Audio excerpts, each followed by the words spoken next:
even if we look at the evolution, like when you said something like Ashtapadi, Ashtapadi, of course, there the objective is to on the lyrics. A lot of importance is on the sahityam there, and the music is to support that lyrics. That is why even if it is Eka Dhatu, if it continues in the same tone, it is perfectly fine.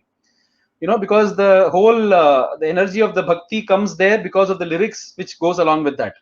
But during Tyagaraja's time, especially when you are mentioning this, ma'am, as I also keep thinking about all the kritis that we have learnt and all, you start with a particular melodic structure in the Pallavi, then you take it to another level in the Anupallavi, then you start at a different level in the Charanam, and as you rightly said, to the later half, you again bring it back to a different melodic structure, like similar to the Anupallavi, and then you end it. So you're trying to create a overall experience of melody with different versions. You're trying to give that entire melodic structure in 3 parts or something like that, which probably they started thinking during the time of maybe Ramaswamy Dikshidhar, then Tyagaraja Swami, then Muthuswamy Dikshidhar followed. All of them started thinking that way. Very rarely, like for example, like this Enduku Nirdaya or something like that, you very rarely find this different charanams having different melodic structures, right? Very rarely he has used different charanams with different melodic structures. Probably, if there are more than one charanam, probably he was okay repeating the melodic structure also in many of the charanams, because there the objective, as you rightly said, it may have been the lyrics that Tyagaraja Swami wanted to say in so many charanams. Here I would like to add, since you made a mention, Sri Raghavara or Broche Varevare, these kind of compositions where you see that every charana is in a different melody. Okay. So at that time, how it has come is a very interesting. In that case, we never delete any charanam. So again, exactly. The point comes to the fact that the melody is very important for this thing. And here, I may be a bit blunt in saying this, but then historically, we also see that most of the performers have been Tamil people. So how much of Bhasha Jnanam we have or had is again a question. So for us, when you don't understand the lyrics to that extent as you would understand a Tamil Kriti, I don't think you do that with Tamil Kriti. So there, what happens is the melody becomes the first thing in your mind. So that is how probably, it also, there are many other factors as to why this has happened. If you make a study, it's very, very interesting actually. So, and especially, ma'am, because you mentioned this, it also makes me think that probably this was the reason why the Kriti format also rose to popularity, because it had this different melodic structures as compared to maybe a Sankirtanam where Ashtapadi, those kind of things where things repeated the same way. People found, at least especially the music, people, they found this more interesting from a musical perspective. So they started popularizing this Kriti format more. Than the other. Yeah, here again, of course, Dikshidhar and Shama Sastri have contributed, but as you said, just as an extension, I would like to just make a mention. For example, we said about the Pallavi Anupallavi Charanam format that he devised. Apart from that, you see that in the Divya Nama Sankirtanam, it is Pallavi in multiple Charanam, all repetitive tones. Sometimes there's a Pallavi, Anupallavi, and Charanams, like in 80 Janmamidhiya Varali, you see that. Sometimes you see that there are kritis like Isha Pahimam with the whole charanam in the Madhyama Kala. Then we were talking about the most of the compositions having the repetitive tune. But then in a composition like Bale Balendu and Riti Gauli, you would see that throughout the composition, there is no melody repeated. So again, there I look at it more like a Dikshidhar composition in the sense that there is fresh melody at each point of time. And there are so many formats. That is one thing. The second thing that the Kriti has given scope for is, of course, the Kala Pramana. That is very, very important. Because in Aditala Varnam, if you take, there is generally a particular Kala Pramana that you have, normally which we understand. But in a Kriti, you see that there is a Durta Kala, then there's a Madhyama Kala, then there's a Vilamba Kala, Rendigala Kirtana. So each one also has a purpose. It is not that when you are having 3 compositions, in say, suppose Madhyamati itself, suppose I'm taking as the example, one in the fast tempo, one in a medium tempo, one in a slow tempo. I also feel that Tyagaraja had a definite purpose in terms of composing in the same raga but in 3 Kala Pramanas, in terms of bringing out the dimension of the ragam in different ways. For example, I can just show you here. If you take let us take Madhyamati itself. So, Nagumo Galavani Nama Aruni Jagabenu Shuruni Janaki Paruni Nagumam. Just leave it at that. So if you take another composition, Madhyama Kalam, Rupai Bali Keru Narulu. To take a Vilamba.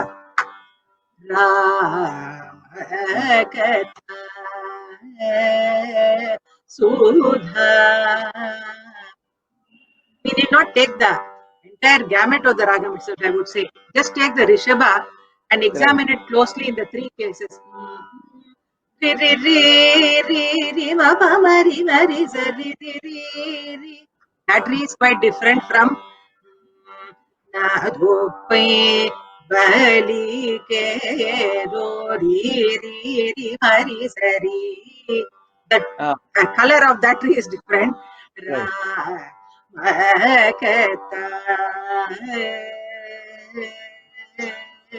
So even on Rishabha, you are able to see that a Kriti can give 3 dimensions in 3 Kala Pramana. So I think he was a big thinker. You know, it's many people often say that it's all a divine outpour, everything right. Unless you have God's grace, you cannot compose.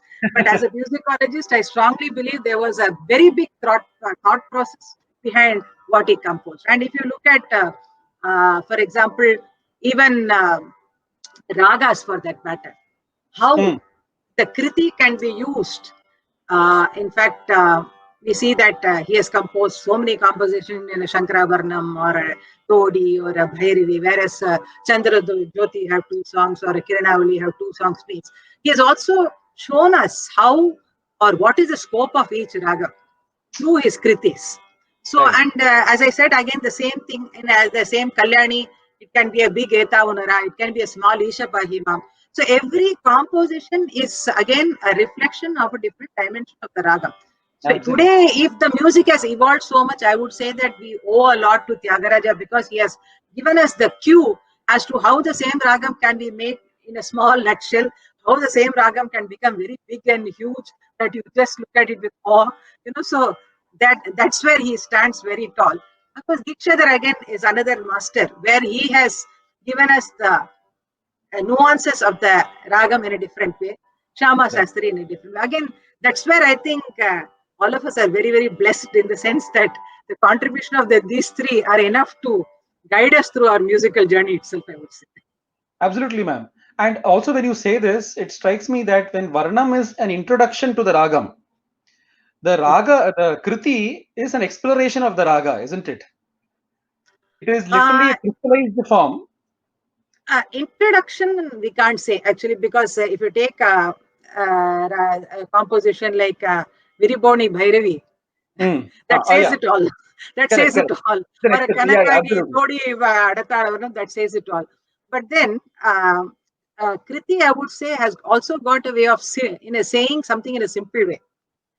So that is the advantage is there. So simple to complex, the wide range I'm talking about, wide levels in which you can explore a ragam. Whereas Varnam has got a certain format of only exploring a ragam, and you have to bring out the essentials when you're capturing it through the charana swaras or anything. All the swarams together should be able to give you a complete picture of the ragam. But a Kriti need not be like that. A Kriti can just take a particular aspect of a ragam and even explore. That is there. So, for example, if you take Sri Satyanarayanam, I always mean, there you see that how the Jaru, one aspect of the Gamakam, has been very effectively employed in that whole composition. So, even that, only that particular aspect you can see in the whole composition, like Sri Satyanarayanam.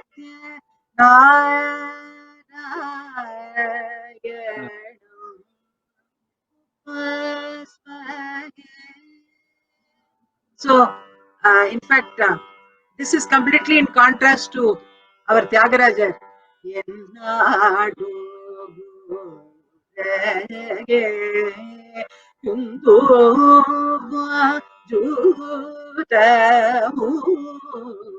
There's 2 types of gamakams when you explore. the Kampitam has been so effectively used by Tyagarajar, whereas the Jaru has been used more predominantly by our Dikshadhar.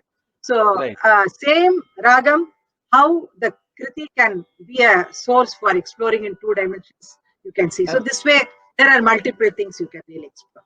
And of course, also wanted to add about Dikshadhar, where you see that his contribution, we all know, has been the Madhyamakala Kirtana or Kriti, whatever you may say. So that Madhyamakala Sahityam, that is a very, very important contribution that he has made. But then again, Tyagarajar has also used it. So he has not tread into his path in terms of capturing the whole thing, but then he has also shown that, yes, I am also capable of doing. So here and there, you see that inspiration of his Madhyamakala Sahityam coming in. Of course, the most important thing which we must discuss when we talk about the Kriti is the contribution in terms of the Sangatis, which is very, very important to a Kriti, which is not there in a Varnam. In a Varnam, you will never find Sangatis. Of course, today some performers try to push in some kind of a Sangati when they're singing the Charanam. They have to do something and show their virtuosity, but that was never meant for that purpose, you know that. So that is not there. But a Kriti, the most important contribution I see from the point of Tyagarajar. In fact, pre-Trinity, you would not see this aspect developed or blossom to this large extent. And there, even comparing to Dikshadhar and Shama Sastri, Tyagarajar has been monumental in terms of developing the Sangati. So, what is the importance of Sangati in terms of a ragam? That's the next question. Why do we need Sangatis? Why how does the Sangati enrich a Kriti? Right. You look at that. You see that again, it's like, blossoming of a flower. I would compare, from the bud to the beautiful flower. So he starts on a theme and then he slowly develops in compositions like you see Darini Telesukunti or Eta Unara, where you see that there's a very step-by-step beautiful progression of the Sangatis is there. Correct. And they're also very beautiful. You would see that how he has divided the whole Avartanam, it's in every composition in terms of the Sankati. It's not that like our modern day some musicians where they load the whole composition with so much of music. That sense of proportion, that is what I want to show, in the sense that you say, take a composition like Adamodi Galadera Maya Matala. So Adamodi Galade Ramaya Mata. So if you divide it into 2 halves, the first half only he will use for the Sangati. Second half is kept constant. Here. So Adamodi Galade Ramaya Mata. That portion gets the reverse of it. This, if you want to see, where the first portion is constant, the second portion you're developing the Sangati. So there is all like you would see that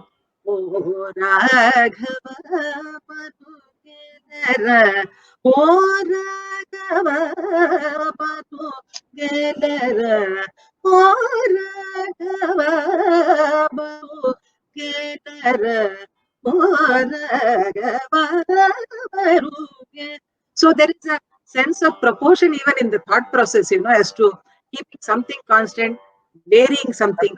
So these are, I think, absolutely brilliance in terms of looking at it. So some have got minimal Sangatis, some got big, lot of Sangatis. But ultimately, the Sangati adds so much of beauty to the composition, and that's very, very important.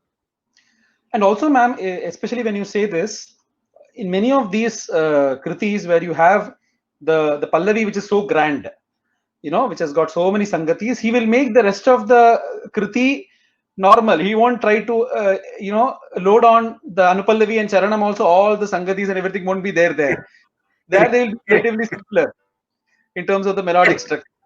So as you're rightly saying, there's a lot of sense of proportion in terms of where what has to be shown and where it can be just speaking about the lyrics or the Sahityam getting the importance. I think that clearly is a great contribution of Tyagaraja Swami. And other thing that is also striking me, ma'am, is that probably there was a lot of influence of the Bhajana Sampradayam on his Dilya, because the multiple Charanams, Dikshitar, we don't see that. I don't know if he has composed any kriti with so many with more than one Charanam. So the influence with Tyagaraja has been more in this multiple charanam format also, probably that has contributed, yeah? Correct, definitely. In fact, I mean, this is my own perception. I don't know whether you would agree to it, but then I personally feel that these compositions, which are so simple in their structure and with so many multiple charanams coming one after the other, probably he also had a vision that music is something for everybody to come into the fold of. It's not that you have to know the grammar of music and you have to know what the raga lakshanam is and come. For example, if you take a composition like Sri Rama, Sri Rama, Sri Manogarama, Kelara Nidaya, Intaina Radaya, Sri Rama, Chalata Sadaya, Samitalaya, Sri Rama, Bhaktaka Tudata, Padma Trudata, Sri Rama. Of course, Mudhra Chatnam. Ragavirayita Tyagara Januta. Of course, there are so many charanams here. And obviously here, you don't need to know what sahana is. You don't need to know what is the flow of the ragam. If I sing, you can repeat it. So like this, he has composed many compositions, and there I feel that his whole vision is that music is something which has to be a part of everybody. So that's why I also feel the Divya Nama or the Utsav, which are also simple in their structure. And it's not that he didn't know to compose the same sahana he has used to compose a grand Giripai, which is so difficult for us to sing. So the idea is to bring everybody into the fold of music, and that's where I think the Divya Namam and other things has been there, so that we all tend to learn music and be a part of music, immaterial of whether we are formally trained or not. Or most of the Divya Nama, you see that you really don't need, and the straight, it's absolute straight. And there's also here I would like to bring one more very, very important point, is that there has been no compromise in making the tune even simple. When he's making something very simple, it does not mean he does not capture the core of the ragam. You take any song for that matter. I've been really doing a lot of intent work on this. So if you see sahana, all of us know re re re ga ma pa ma ga ma ri. So the starting itself, Shri Rama, Shri Manogarama. The sahana does not need any more phrases to tell that it is sahana. Or if you look at that other sahana, Paripalaya, Paripalaya, Paripalaya, Raghunatha. If you look at that notation, Nisa Nida Parani Gama Pabagariza, Nisa Gama Gamani Gamagari, Gama Pagariza, Zani Pagari. Roughly it follows this structure. What more do you need to define Kriti? So even when he is doing something in a very simple, there is a lot of content. Any composition you take, you see that the essence or the core, whether it is a one-line composition, that we sang this Nagu Momu and Madhyamati.